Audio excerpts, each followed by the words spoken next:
I never planned to become the kind of man who double-checks his wife's calendar against the bank statements. But the first time I saw Seaside Motel, 1940, on our joint card, something inside me braked so hard I felt the seatbelt of my life lock across my chest.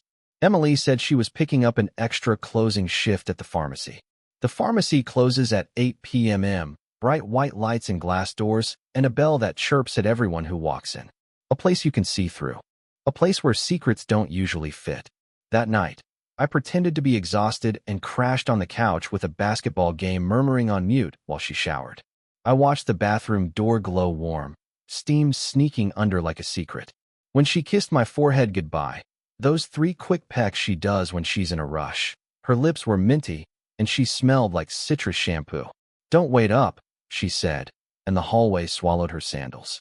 5 minutes later, I was in my car. I killed the headlights until I rolled to the corner, then tailed at the kind of careful distance only a coward or a detective would keep. Every red light felt like the universe pressing a finger to my forehead. Go home. But I didn't. She turned right where she should have turned left to the pharmacy. She passed 2 more rights that could have still made the route. She kept going.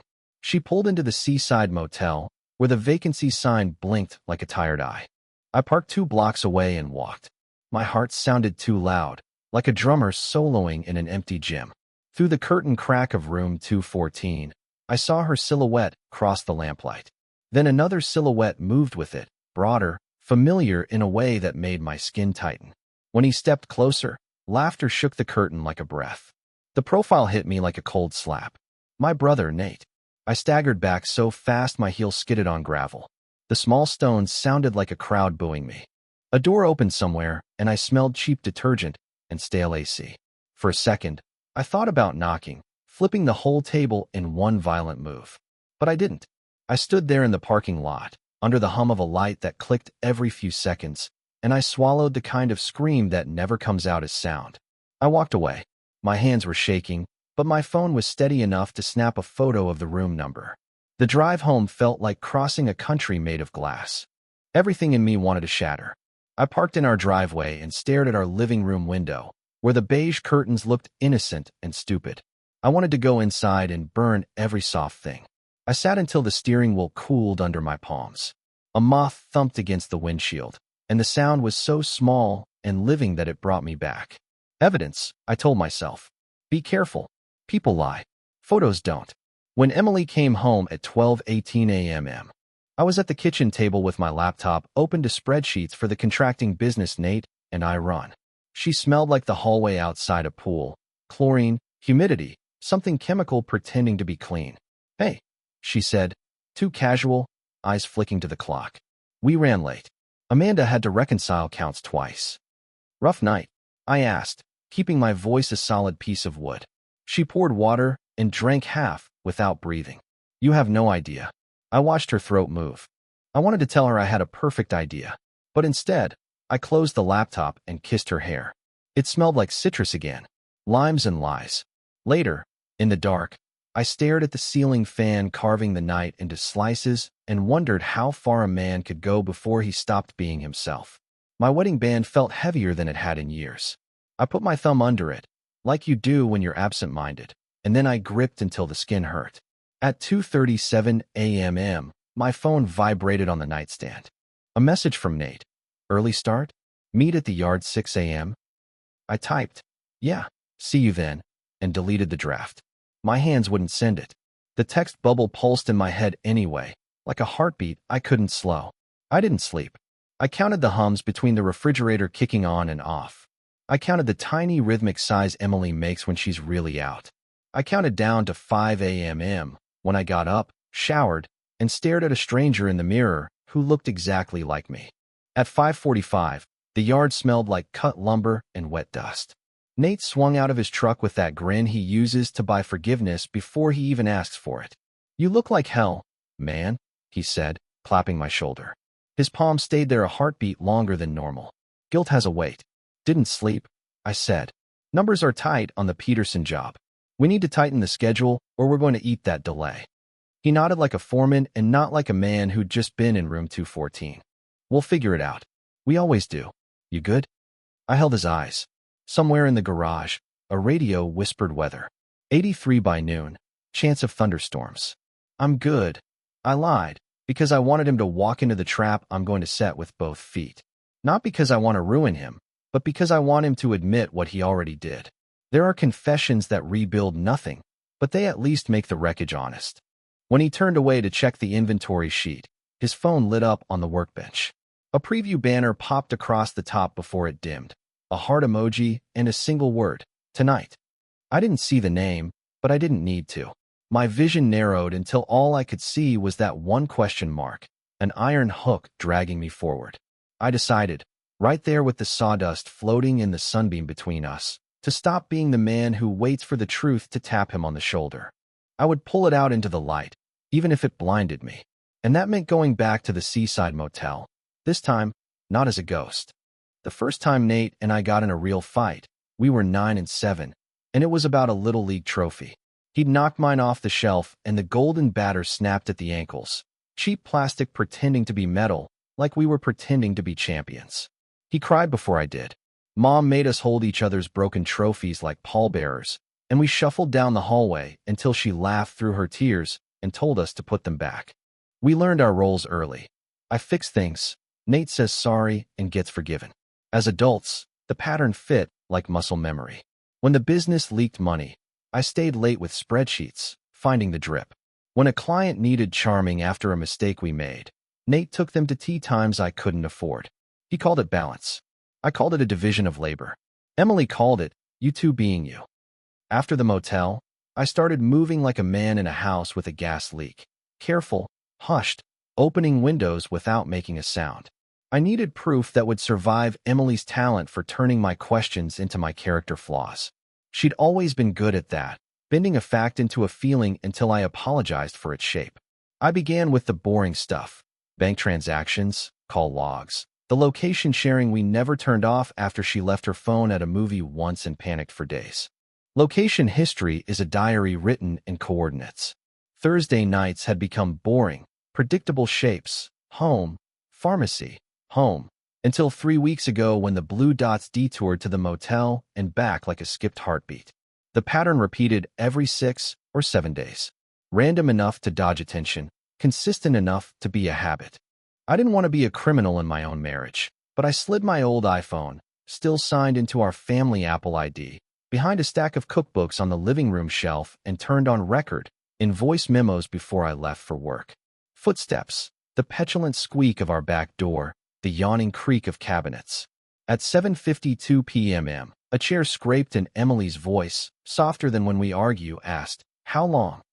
The other's voice was lower, mumbled, and full of Nate.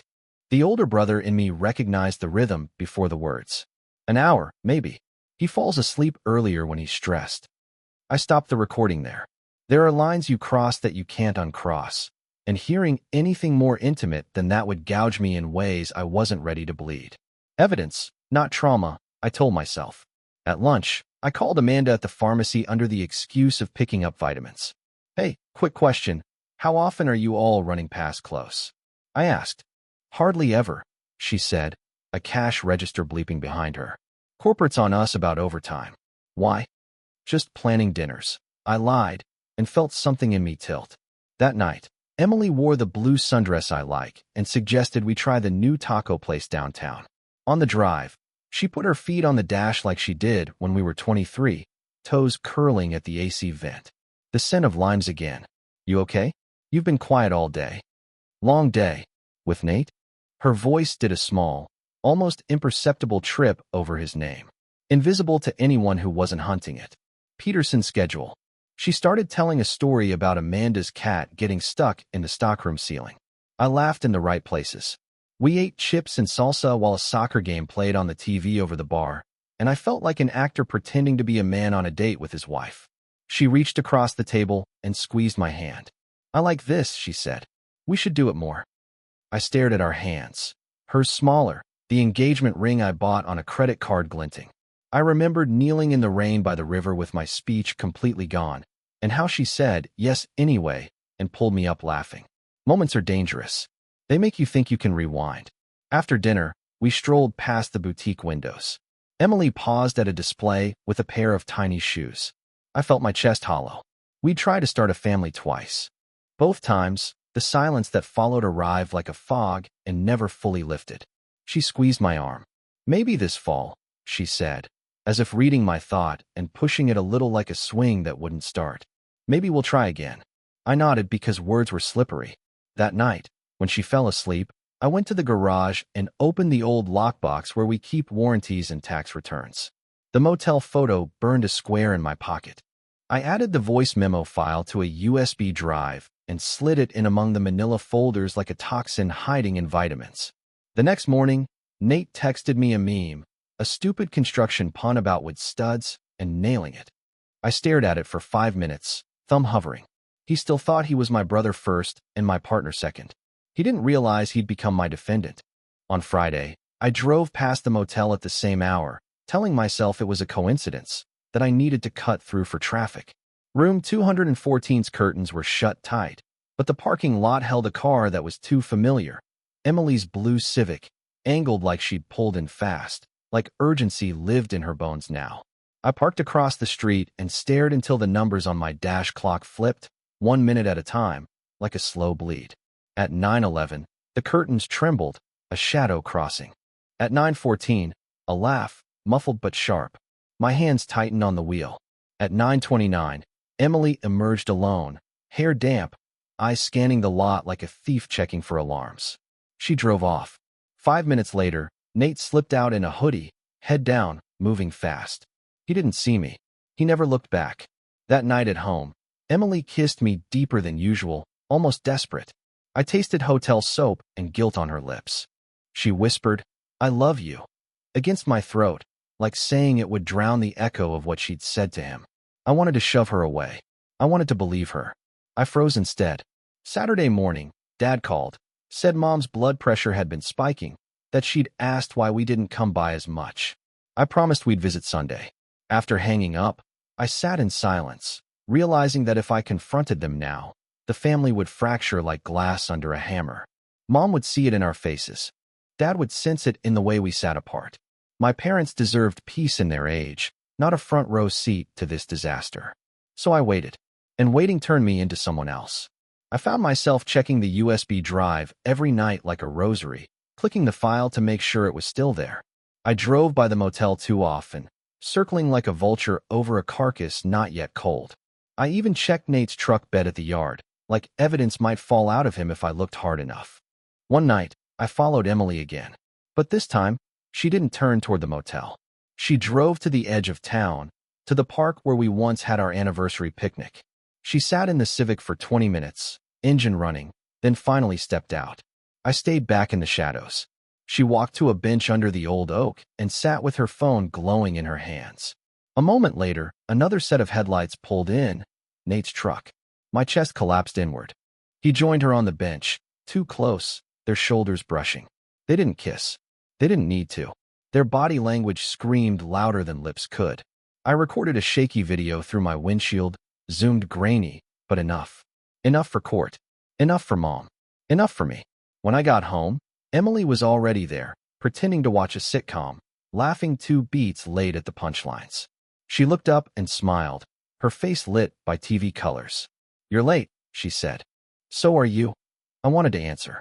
Instead, I sat down beside her. My chest was full of needles. I couldn't tell if I was angrier at her for betraying me, at Nate for stealing from me, or at myself for letting them. That night, I dreamed of room 214's curtain.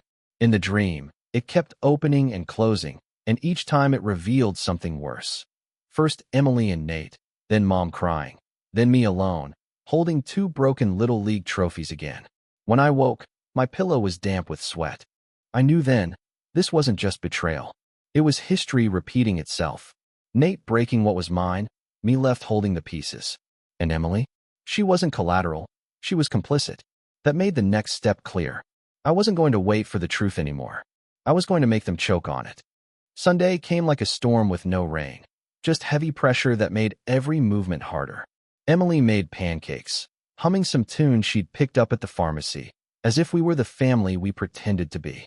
I watched her stir batter, the whisk clinking against the bowl, and thought about how many times those hands had touched Nate. The syrup on the counter looked like spilled blood. We should head to Mom and Dad's early, I said, voice steady. She smiled, flipping a pancake.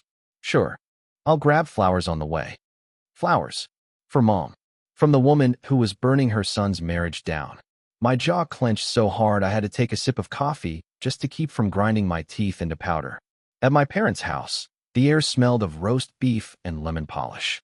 Mom hugged Emily like she always did, too tightly, as if trying to squeeze out all the bad in the world. Dad cracked open a beer with Nate, who arrived 10 minutes later, grinning like the wolf he was. He kissed Emily on the cheek in greeting, casual, innocent, but his eyes flicked at me for half a second, gauging, testing. The meal was torture disguised as normal. Dad asked about the Peterson job, Mom fussed over mashed potatoes, and Emily and Nate exchanged tiny looks when they thought no one noticed. I noticed. My fork scraped porcelain like nails on a coffin lid. When we left, Mom hugged me and whispered, "You look tired. Take care of yourself, honey." I almost broke right there, almost confessed everything, but I swallowed it. Not yet. Not until I had them cornered. That night, I sat in the garage with the USB drive, scrolling through the files, photos, recordings, the shaky video from the park. Each one was a nail, and together they built a coffin. But the question was, who was I burying? My marriage? My brother? Myself? On Monday, I made a decision. I booked room 216 at the Seaside Motel, the one right next to theirs. The clerk barely looked up from his crossword when I slid cash across the counter. Quiet night, he muttered. At 7:30, I parked Emily's car in our driveway like always, kissed her goodbye when she said she was covering a late shift, and then drove my truck to the motel. I checked into 216, the walls thin enough to hear laughter bleed through like water seeping into plaster. At 8:12, I heard the creak of the bed frame next door. At 8:15, Emily's laugh, low, breathless, a sound I used to believe was mine alone. At 8:20, Nate's voice, muffled but unmistakable. He has no clue. Something in me snapped. I grabbed my phone, hit record, and stepped into the hallway. My hands shook so badly I almost dropped it. I raised my fist to knock, then stopped. Kicking the door open would make me the villain. I needed them to reveal themselves, not just to me, but to the world. So I waited. At 9:04, the door opened. Emily slipped out first, hair messy, adjusting her dress. Nate followed, hoodie half-zipped, glancing both ways like a thief. I stepped from the shadows. "Nice night?" I asked. Emily froze, the color draining from her face so fast it looked like she'd been carved out of wax. Nate's eyes widened, then narrowed, his jaw tightening into the same defensive stance he had when we were kids and got caught stealing cigarettes. "Jesus, Mark," he said. "What the hell are you doing here?" "What am I doing here?" I held up the phone, the screen glowing red with the recording. Better question, what the hell are you doing here? Emily's lips parted, but no sound came out. Her eyes darted to Nate, then back to me. Finally, she whispered, "It's not what you think." I laughed, the sound jagged and hollow. "Not what I think. I've got photos, videos, recordings, every lie you've told stacked on a hard drive." I stepped closer, shoving the phone toward them. "Want to hear yourselves? Room 214's greatest hits?" Nate put a hand on my chest, trying to calm me like I was some angry client. "Listen, man." I slapped it away. "Don't call me man. You're my brother. You were supposed to protect what's mine, not steal it." Emily's eyes filled with tears. "I didn't mean for this to happen." "You didn't mean?" My voice cracked like dry wood. "Every Thursday night, every lie about overtime, every time you kissed me after him. Don't you dare say you didn't mean it." A door down the hall opened. An older couple peeked out, curious. Emily shrank against the wall, face red. Nate stepped in front of her, shielding her like some hero in a story he had no right to star in. "You're not going to make a scene," Nate hissed. "Think about Mom and Dad. Think about the business. You'll blow everything up." I leaned in, so close our noses almost touched. "It's already blown." Emily sobbed, whispering, "Please, let's talk somewhere else." But I shook my head. "No more hiding. The truth belongs in the open." I turned my phone screen toward them, the red recording light blinking like a siren. "This goes to Mom and Dad. This goes to court. Hell, this goes to everyone if I feel like it. You wanted secrets? I'm ending them tonight." Nate's face twisted, fear, rage, desperation all fighting for space. He grabbed my wrist, squeezing hard. Delete it. I yanked free. Touch me again, and I swear you'll regret it. For a moment, we just stood there, three people bound by blood and vows and betrayal, while the motel hallway buzzed with neon light and the hum of the ice machine. Then I pocketed the phone, turned, and walked away. I didn't trust myself to stay another second. My body shook like I'd been struck by lightning, my pulse hammering in my ears. Behind me, Emily cried my name, but I didn't look back. When I got in my truck, I couldn't breathe. I slammed the steering wheel until my palms stung. The video on my phone played in my head, over and over. Emily's guilty face, Nate's panicked eyes, my own voice breaking as I spit out the truth. I drove, not home, not anywhere familiar, just drove until the lights of the town shrank in the rearview. The road stretched black and empty ahead, and for the first time, I realized there was no going back. This wasn't just betrayal anymore. This was war. I didn't go home that night. Instead, I parked at the overlook outside town, where the highway cut through the hills and the lights below looked like tiny fires. I sat in the cab of my truck with the engine off, breathing in the smell of old coffee and motor oil, and wondered if I'd just detonated my entire life. By the time I pulled into the driveway, dawn was bruising the horizon purple. Emily's car was already there. The kitchen light glowed through the curtains. I sat behind the wheel for 10 minutes, fighting the urge to just keep driving. But I killed the ignition and stepped inside. She was at the table, eyes swollen, a mug of untouched tea in front of her. When she looked up, her voice cracked. "Mark, please. We need to talk." I shut the door behind me. The house felt colder than outside. "Talk. Now you want to talk?" Tears spilled down her cheeks. "I made a mistake. I didn't mean to hurt you. I swear I slammed my palm on the table. The mug jumped, tea spilling like blood across the wood. "Don't say you didn't mean it. You chose this. Every time you left with some excuse about overtime, every time you looked me in the eye and lied, you chose him." She flinched, but didn't back down. "I was lonely, Mark. You were always working, always with Nate. I felt invisible, and he was there." The words cut deep, because part of me knew she wasn't lying. But that didn't make it forgivable. "So you destroy both of us? You destroy a family for what? A thrill? Comfort?" Her voice dropped to a whisper. "I still love you." I laughed bitterly, shaking my head. "You don't even know what love means anymore." Silence filled the kitchen, thick and suffocating. I turned away, gripping the counter just to steady myself. My reflection in the dark window looked like a stranger. My ring felt like a shackle on my hand. That's when the front door opened. Nate walked in without knocking, like he always had. But this time, instead of a grin, his face was hard, determined. "We need to settle this," he said. I spun on him, fists clenched. "You've got some nerve walking into my house. It's our parents' house too, our family, our business," he shot back. "You think blowing this up won't burn everything down? Mom, Dad, the company, we'll lose it all." I stepped closer until we were nose to nose. "Good. Let it burn. Maybe then they'll finally see who you really are." Emily jumped between us, hands out. "Stop. Please, both of you. We can fix this if we just fix this." I barked, my voice echoing through the walls. "There's no fixing this. Not after what you've done. Both of you." Nate's jaw tightened. For a moment, I thought he'd swing at me, but instead he looked away, his voice low. "You're my brother. I didn't want it to go this far." "Then why did you?" I asked, the question tearing out of me raw, desperate. "Why him, Emily? Why you, Nate? Out of everyone in the world, why each other?" Neither of them answered. The silence was louder than words, and in that silence I knew the truth. There was nothing left to salvage. I grabbed my keys off the counter, my decision made in the pit of my stomach. "I'm done. You two can explain yourselves to the family, but not to me." Emily reached for my arm, sobbing. "Mark, please, don't leave like this. At least hear me out." I pulled free, shaking my head. "I've heard enough. The rest, you can confess to Mom and Dad." I walked out, the door slamming behind me like a gunshot. My chest felt hollow, but inside that hollow space, something fierce was growing, clarity. For the first time in weeks, maybe months, I knew exactly what I had to do. I was going to bring the truth into the open. No more secrets. No more shadows. No more pretending. The next day, I drove to my parents' house. The weight in my chest was heavier than anything I'd ever carried on a job site. Emily's Civic was already there, parked neatly by the curb. Nate's truck sat beside it like a guilty dog that still thought it belonged on the porch.